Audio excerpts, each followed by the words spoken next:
Did people know who you were in there, or were you trying to keep that quiet, or? Yeah, I went in there.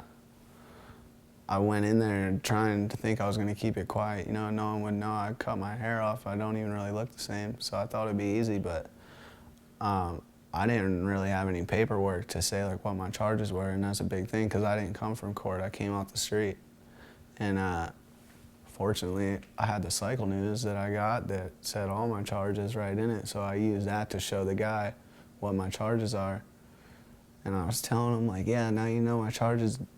Don't tell no one, you know, don't tell no one I was in the magazine. Sure enough, like first time I went out, dude was all, let me see that magazine. Everyone wanted to see the magazine, so I had to show him the magazine. And then one of the guys that I became friends with in there, his brother was in the day room next to us, and he was a big dirt bike fan, and he was like, hey, let me see if my brother knows who you are. And his brother was like, you know, like he recognized me, he's like a fan of motocross, so he knew.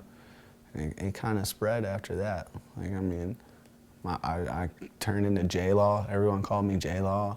Like, I didn't think I was going to be using JLaw, but whatever. I mean, it definitely got out of hand a little bit with the people knowing, and I kind of wish they wouldn't, but I couldn't lie about it. So did you being a famous racer, did it work for you or against you there then?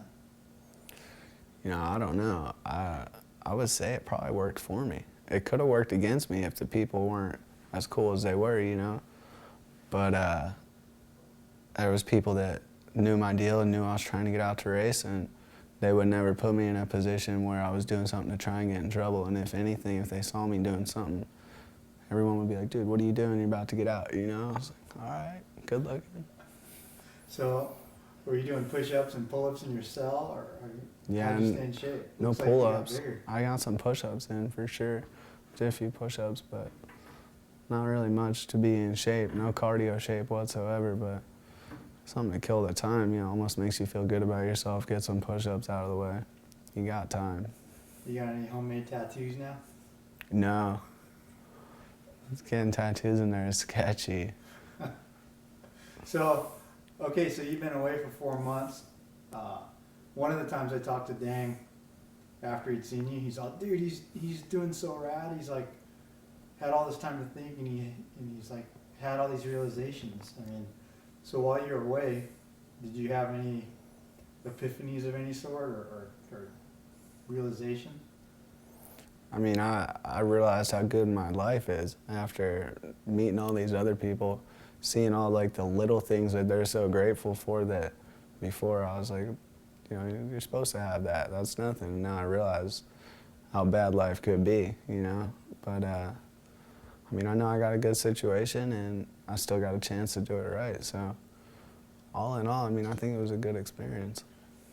When I was interviewing you in New Jersey for Kickstart, one of the things you said was you're afraid that maybe you squandered too many opportunities away and you wouldn't get to do everything you wanted to do in racing.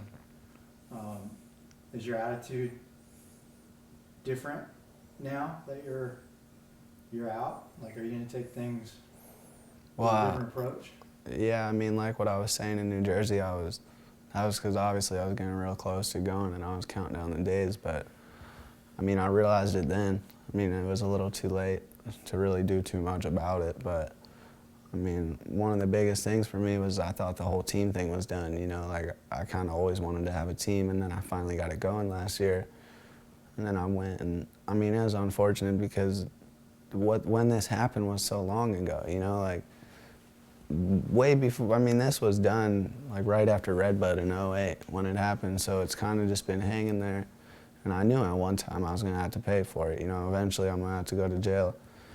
And we just postponed it, and I mean, I thought the team was gone, but I kept getting good news, and the team's here. You know, I was coming out, and everything with the team's as good as it's been. In a situation like this, you really, you learn who your true friends are, wouldn't you say? Yeah, you do learn that. Everyone before I went in was, I'm gonna come see you, I'm gonna come see you. Now that I'm out, everyone says, I tried to come see you, I was gonna come see you.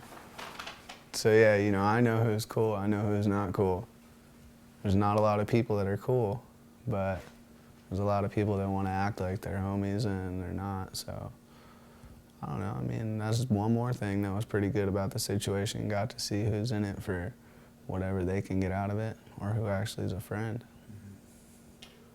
I think you're the first guy in the record books to sign any kind of contracts while he's away. I thought that was pretty badass that No Fear came in and stepped up and wanted to hook you up like he did. Oh yeah, No Fear. No Fear is it's like the favorite company of the jail right now because they're all, what were you signing? I'm like, No Fear contract. You know, I was so excited about that. And everyone's like, oh yeah, No Fear, they're badass. I love No Fear. Yeah, we love No Fear. I'm like, all right. And I mean, that was cool. I had contracts getting signed, and then I had the ESPN guy come in for an interview. So I mean, it was pretty cool. I did some things in jail that I don't think anyone else had done the whole time they've been there. So, you know, it was all right.